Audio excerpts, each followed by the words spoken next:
तहरीक इंसाफ के डी चौक पर धरने से कबल हुकूमत ने भरपूर तैयारियां कर ली। इस्लामाबाद को किले में तब्दील कर दिया गया। पब्लिक ट्रांसपोर्ट बंद है। जगह जगह कंटेनर्स लगा दिए गए हैं। मोटरवेज भी बंद हैं। गुजरावाला और जेहलम में रास्ते बंद कर दिए गए। लाहौर का रिंग रोड भी बंद है। पंजाब भर में आज से 3 रोज के लिए दफा 144 नाफिज कर दी गई। वजीर दाखिला मोहसिन नकवी ने सुबह सवेरे पुलिस लाइन्स का दौरा किया और अहलकारों को तलकीन की कि इस बार बदअमनी के लिए आने वाले बचकर ना जा पाएं।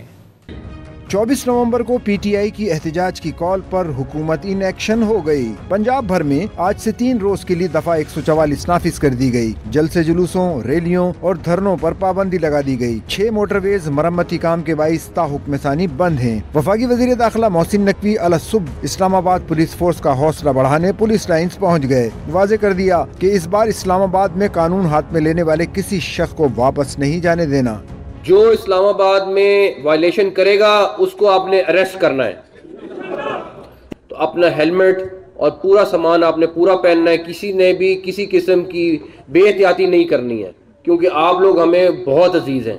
तो इंशाअल्लाह ताला आपके साथ खड़े होंगे और इस दफा इस्लामाबाद में किसी को कोई वायलेशन का मौका नहीं देंगे इंशाअल्लाह। फैजाबाद के मकाम पर कंटेनर्स लगाकर रास्तों को बंद कर दिया गया। रवात टी चौक से इस्लामाबाद जाने वाले रास्तों को भी कंटेनर्स लगाकर बंद कर दिया गया। इस्लामाबाद में अर्बन ट्रांसपोर्ट भी बंद कर दी गई है। ग्रीन लाइन, ब्लू लाइन और ऑरेंज लाइन सर्विस को ब्रेक लग गई। शहर इख्तिदार को 24 मकामात से बंद करने का फैसला किया गया है। रेड जोन सील कर दिया गया। रास्तों की बंदिश के बाइस मुलाजमत पेशा अफराद और तालिब इल्मों को शदीद परेशानी का सामना है। पीटीआई फाइनल कॉल के पेश नजर काफिलों की इस्लामाबाद रवानगी को रोकने के लिए गुजरावाला के दाखिली और खारजी रास्ते सील करने के लिए मुख्तलिफ मकामात पर कंटेनर्स पहुंचा दिए गए। इंतजामिया की जानिब से जनरल बस स्टैंड समेत प्राइवेट ट्रांसपोर्ट अड्डे भी बंद कर दिए गए। शहरियों की बड़ी तादाद रावलपिंडी रेलवे स्टेशन पहुंच गई। दरियाए जहलम पुल बंद करके पुलिस की भारी नफरी तैनात कर दी गई। जहलम जीटी रोड पर पुलिस के पहरे लग गए। कंटेनर्स और रुकावटों में इजाफा कर दिया गया। तहरीक इंसाफ के कारकुनों और रहनुमाओं की पकड़ धकड़ का सिलसिला भी जारी है। इस्लामाबाद में साबिक MNA नफीसा खटक को गिरफ्तार करके थाना विमेन मुंतकिल कर दिया गया। शेखुपुरा में साबिक सूबाई वजीर कानून MNA खुर्रम शहजाद विर्क की रिहाइशगाह पर छापा मारा गया। जराये के मुताबिक उनके भतीजे और दीगर 6 रिश्तेदारों को गिरफ्तार कर लिया गया। लाहौर में PTI नायब सदर पंजाब अकमल खान बारी और चौधरी हबीबुर रहमान को गिरफ्तार कर लिया गया।